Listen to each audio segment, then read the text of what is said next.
Hey, I'm Steph Small. Hi, I'm Mackenzie Small. And I'm Joshua Tubbs, and we are the creators of Overdue. All together now. And you're the creators of Overdue. Okay. How did we get here?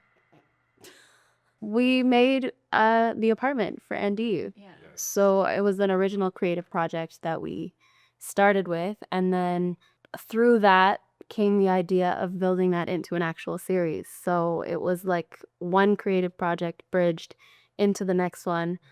But honestly, I still don't really know how we got here because that was supposed to be like a small... That's what I meant. Yes. That was supposed to be like a small thing that we did. And then over the course of like 9 months, we birthed an entire series. Yes. And we didn't control how it was going to go. We just surrendered to the process and it turned out to be this. What inspired you to create a show that focuses on the realities of modern adulthood?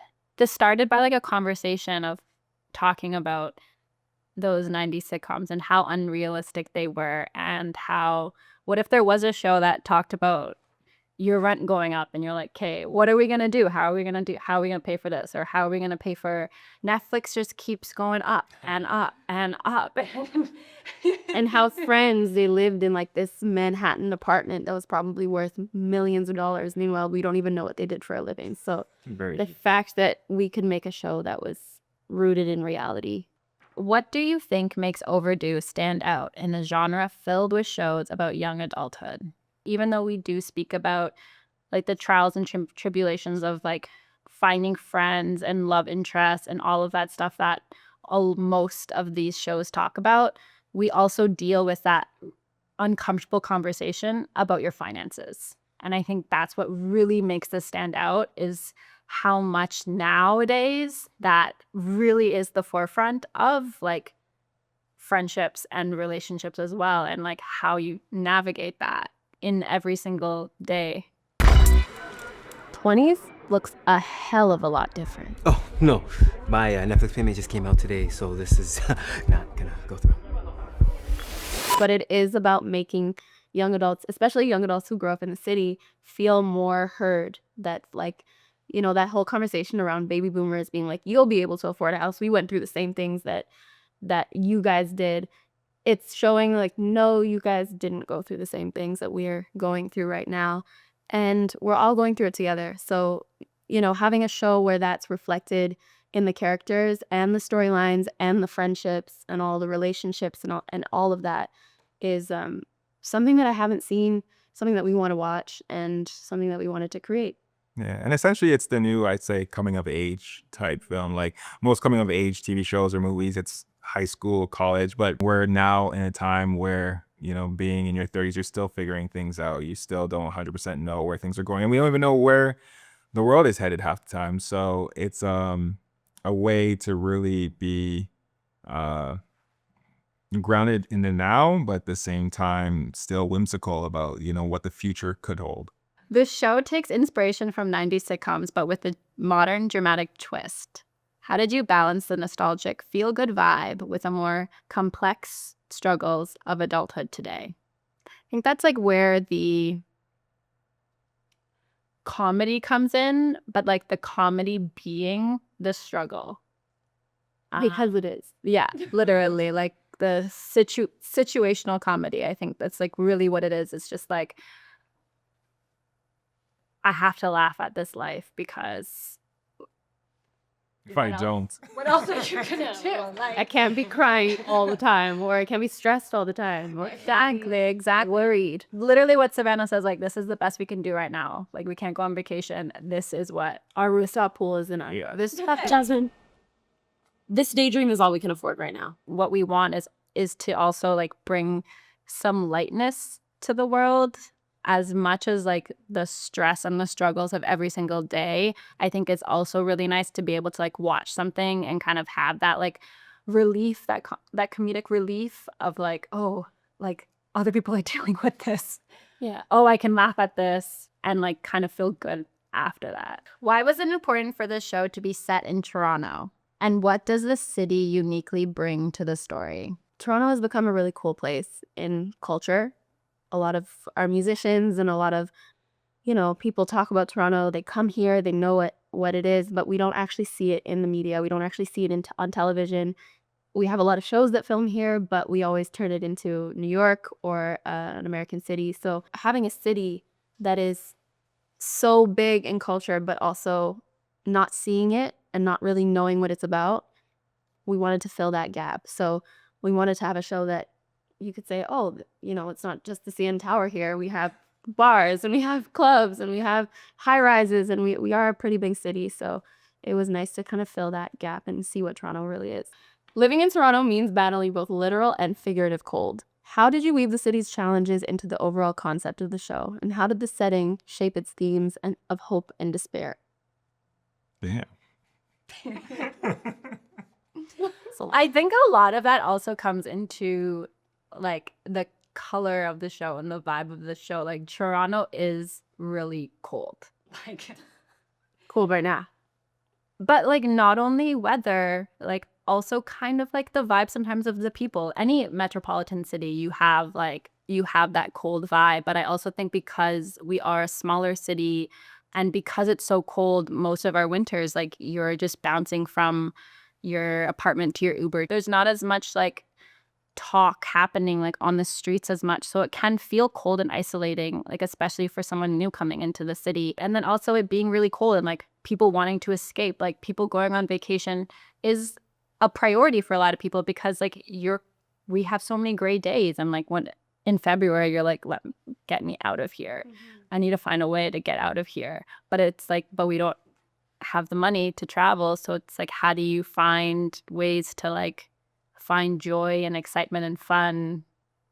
And I think that's really different than what like another city like LA would showcase. And I think our generation and the people in our generation are mostly focused on living as they live. You know, we don't want to wait till we're 65. We don't want to wait till we retire. So we're trying to find those ways to enjoy life as we're living life. Although while we're living life, it can be somewhat of a struggle depending on what you're dealing with, where most people are dealing with similar things. And we wanted to showcase those things within this show, specifically in larger cities and major cities is something that is very evident as you watch the series.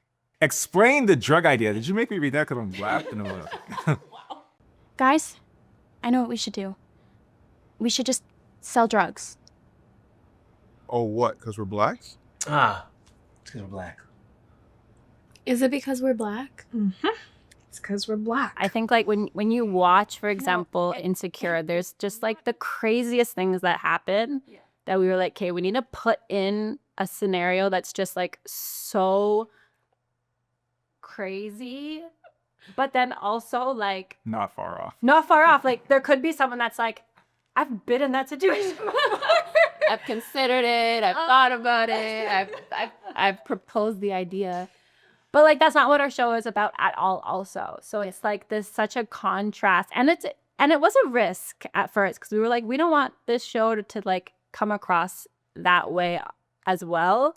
But we wanted something that was be just like so weird and so random, but that I feel like the actors like took it to another level that we didn't even think it would even go. Yeah.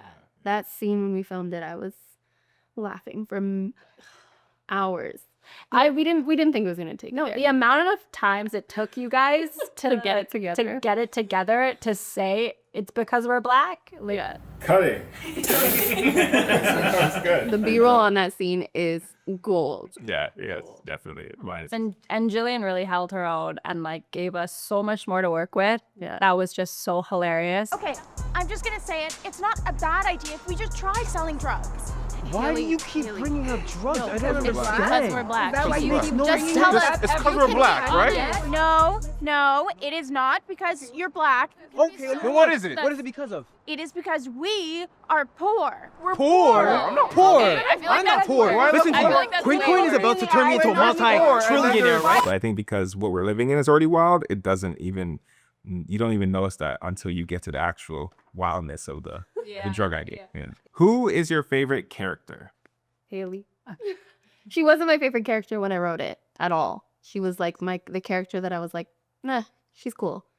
But then as soon as Jillian came in, I was like mesmerized by the way she took on the character and became the white girl that we needed for the show. The girl that we needed to be like the outcast, the outlier, the one coming in from a small town into the big city, the awkwardness of her personality.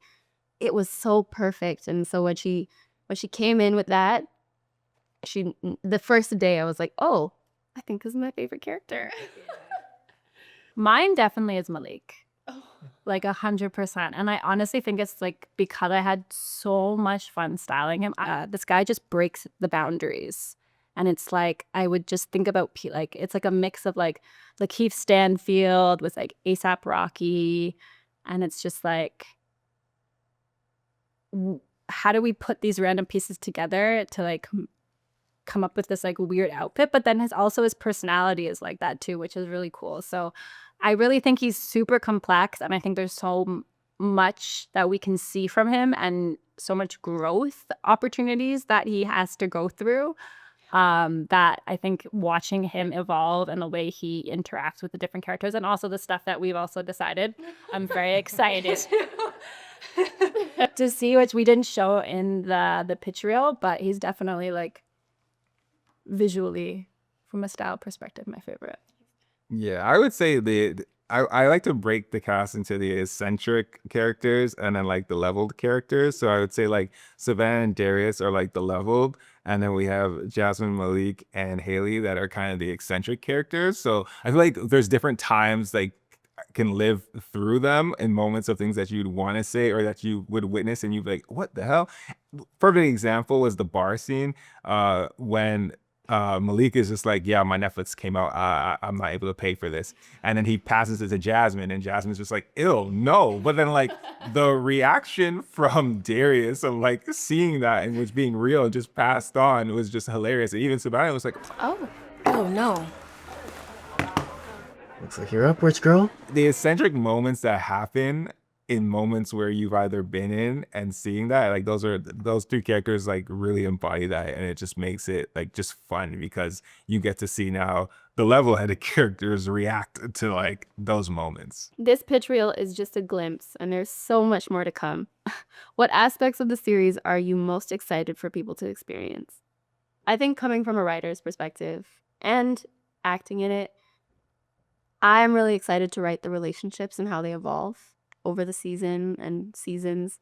And I think also just like the crazy situations that they get into and how it evolves their relationships with each other. And one thing about Savannah is her internal relationship with herself, which I find is a really crucial role of becoming an adult, evolves a lot as the season progresses. So as an actor, seeing that character arc for her is something I'm really excited about. But also just like seeing the relationships evolve as the seasons progress is what we become attached to.